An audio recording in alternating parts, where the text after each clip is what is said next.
ಶಿವರಾಜ್ ಕುಮಾರ್ ಮತ್ತು ಮಹೇಂದ್ರ ಸಿಂಗ್ ಧೋನಿ ಒಂದೇ ಸಿನಿಮಾದಲ್ಲಿ ನಟಿಸಿದ್ರೆ ಹೇಗಿರುತ್ತೆ? ಇದು ಅತಿ ಶೀಘ್ರದಲ್ಲೇ ನಿಜವಾಗಲಿದೆ. ಕ್ರಿಕೆಟರ್ಸ್ ಸಿನಿಮಾಗಳಲ್ಲಿ ನಟಿಸುವುದು ಇದೇ ಹೊಸದೇನಲ್ಲ. ಹಿಂದೆ ಅಜಯ್ ಜಡೇಜಾ, ವಿನೋದ್ ಕಾಂಬ್ಳೆ ತಮ್ಮದೇ ಬಯೋಪಿಕ್ನಲ್ಲಿ, ಸಚಿನ್ ತೆಂಡೂಲ್ಕರ್ ವೆಬ್ ಸಿರೀಸ್ನಲ್ಲಿ ಯುವರಾಜ್ ಸಿಂಗ್ ನಟಿಸಿದ್ರು. ಇದೀಗ ಮಹೇಂದ್ರ ಸಿಂಗ್ ಕೂಡ ತೆಲುಗು ಸಿನಿಮಾದ ಮೂಲಕ ಚಿತ್ರರಂಗಕ್ಕೆ ಪಾದಾರ್ಪಣೆ ಮಾಡ್ತಾರೆ ಎನ್ನಲಾಗಿದೆ. ಈಗಾಗಲೇ ಧೋನಿ LGM ಎನ್ನುವ ಹೆಸರಿನ ತಮಿಳು ಸಿನಿಮಾವನ್ನ ನಿರ್ಮಾಣ ಮಾಡಿ ಚಿತ್ರರಂಗಕ್ಕೆ ಎಂಟ್ರಿ ಕೊಟ್ಟಿದ್ದಾರೆ. ಅಲ್ಲದೆ ಇದಕ್ಕೂ ಮೊದಲು 2016ರಲ್ಲಿ MS Dhoni the untold story ಹೆಸರಿನಲ್ಲಿ ಇವರದೇ ಬಯೋಪಿಕ್ ಕೂಡ ಸಿದ್ಧವಾಗಿ 100 ಕೋಟಿ ಕ್ಲಬ್ ಸೇರಿತ್ತು. ಈ ಚಿತ್ರದಲ್ಲಿ ಸುಶಾಂತ್ ಸಿಂಗ್ ರಜಪೂತ್ ಧೋನಿ ಪಾತ್ರದಲ್ಲಿ ಮಿಂಚಿದ್ರು. ಇದಾದ ಬಳಿಕ ಧೋನಿ ಅವರನ್ನ ವಿಭಿನ್ನ ಗೆಟಪ್ನಲ್ಲಿ ಸೃಷ್ಟಿಸಲಾಗಿದ್ದ ಅಥರ್ವ್ ಎನ್ನುವ ಗ್ರಾಫಿಕ್ ನಾವೆಲ್ ರಿಲೀಸ್ ಆಗಿ ಗಮನ ಸೆಳೆದಿತ್ತು. ಮುಂದೆ ಇದೇ ಟೈಟಲ್ನಲ್ಲಿ ಸಿನಿಮಾ ಕೂಡ ಸಿದ್ಧವಾಗುತ್ತೆ ಎನ್ನುವ ಸುದ್ದಿ ಹರಿದಾಡಿತ್ತು. ಇದಾದ ಬಳಿಕ ದಳಪತಿ ವಿಜಯ್ ನಟನೆಯ ಗೋಟ್ ಸಿನಿಮಾದಲ್ಲಿ ಧೋನಿ ಗೆಸ್ಟ್ ರೋಲ್ ಪ್ಲೇ ಮಾಡ್ತಾರೆ ಎನ್ನಲಾಗಿತ್ತು. ಆದ್ರೆ ಇದು ಕೂಡ ಸುಳ್ಳಾಯಿತು. ಇಷ್ಟೆಲ್ಲ ಚಿತ್ರರಂಗದ ನಂಟು ಇದ್ದರೂ ಕೂಡ ಧೋನಿ ಇದುವರೆಗೂ ಸಿನಿಮಾಗಳಲ್ಲಿ ನಟಿಸುವ ಮನಸ್ಸು ಮಾಡಿರಲಿಲ್ಲ. ಆದ್ರೆ ಸದ್ಯಕ್ಕೆ ಒಂದು ಹೊಸ ಸುದ್ದಿ ಕೇಳಿ ಬರ್ತಾ ಇದೆ.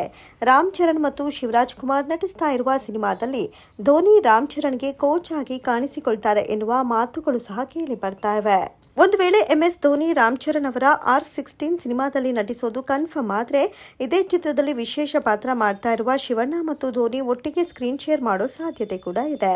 ಆದ್ರೆ ಧೋನಿ ಪಾತ್ರ ಮತ್ತು ಶಿವಣ್ಣ ಅವರ ಪಾತ್ರಗಳು ಮುಖಾಮುಖಿ ಆಗುವಂತಹ ಸನ್ನಿವೇಶಗಳು ಇಲ್ಲದೆ ಹೋದ್ರೆ ಇಬ್ಬರು ಒಂದೇ ಸಿನಿಮಾದಲ್ಲಿ ನಟಿಸಿದ್ರು ಕೂಡ ಒಟ್ಟಿಗೆ ಸ್ಕ್ರೀನ್ ಶೇರ್ ಮಾಡಿಕೊಳ್ಳೋದು ಸಾಧ್ಯವಾಗದೇ ಇರಬಹುದು. ಅದು ಅಲ್ಲದೆ ಇವರಿಬ್ಬರ ಪಾತ್ರಗಳ ಬಗ್ಗೆ ಚಿತ್ರತಂಡ ಯಾವುದೇ ಸೀಕ್ರೆಟ್ ಬಿಟ್ಟುಕೊಟ್ಟಿಲ್ಲ. ಧೋನಿ ರಾಮ್ ಚರಣ್ ಅವರಿಗೆ ಕೋಚ್ ಆಗಿ ಅಭಿನಯಿಸುತ್ತಾರೆ ಎನ್ನುವ ಸುದ್ದಿ ಮಾತ್ರ ಕೇಳಿ ಬರ್ತಾ ಇದೆ.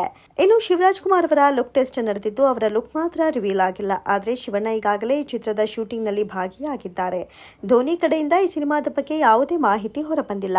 ಇನ್ನಷ್ಟೇ ಈ ಎಲ್ಲಾ ವಿಚಾರಗಳ ಬಗ್ಗೆ ಚಿತ್ರತಂಡ ಅಧಿಕೃತ ಮಾಹಿತಿಯನ್ನ ನೀಡಬೇಕಿದೆ.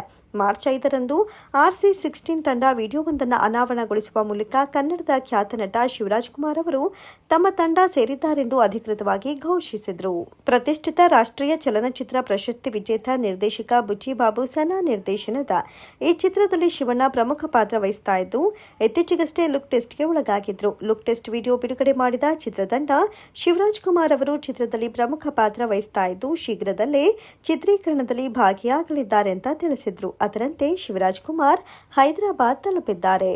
ರಾಮ್ ಚರಣ್ ಜೊತೆ century star Shivaraj Kumar screen share ಮಾಡಿರುವ ಚಿತ್ರದ ಶೀರ್ಷಿಕೆ ಮತ್ತು ಮೊದಲ ನೋಟ ಅನಾವರಣಕ್ಕೆ ದಿನ ಮತ್ತು ಸಮಯ ನಿಗದಿಯಾಗಿದೆ. ಮಾರ್ಚ್ 27 ನಟ ರಾಮ್ ಚರಣ್ ಅವರ ಜನ್ಮದಿನ. 40ನೇ ವಸಂತಕ್ಕೆ ಕಾಲಿಡಲಿರುವ ರಾಮ್ ಚರಣ್ ತಮ್ಮ ಮುಂದಿನ ಸಿನಿಮಾದ ಶೀರ್ಷಿಕೆ ಬಹಿರಂಗಪಡಿಸಲಿದ್ದಾರೆ. ಜೊತೆಗೆ ಫಸ್ಟ್ ಲುಕ್ ಕೂಡ ಅನಾವರಣಗೊಳ್ಳಲಿದೆ.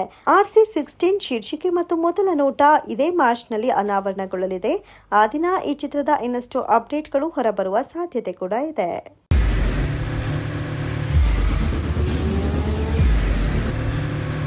ಪ್ರಜಾಮಾರ್ಗ ನ್ಯೂಸ್, ಇದು ಜನಸಾಮಾನ್ಯರ ಧ್ವನಿ. ನಮಸ್ಕಾರ. ನೀವು ನೋಡ್ತಾ ಇದ್ದೀರಾ ಪ್ರಜಾಮಾರ್ಗ ನ್ಯೂಸ್. ರಾಷ್ಟ್ರದ ರಾಜ್ಯದ ರಾಜಕೀಯದ ಬಗ್ಗೆ ಹೆಚ್ಚಿನ ಸಿನಿಮಾ ಅಪ್ಡೇಟ್ಗಳಿಗಾಗಿ ಫಸ್ಟ್ ಲೈಕ್ ಮಾಡಿ, ಸಬ್ಸ್ಕ್ರೈಬ್ ಆಗಿ, ಹಾಗೆ ಫಾಲೋ ಕೂಡ ಮಾಡಬೇಕು.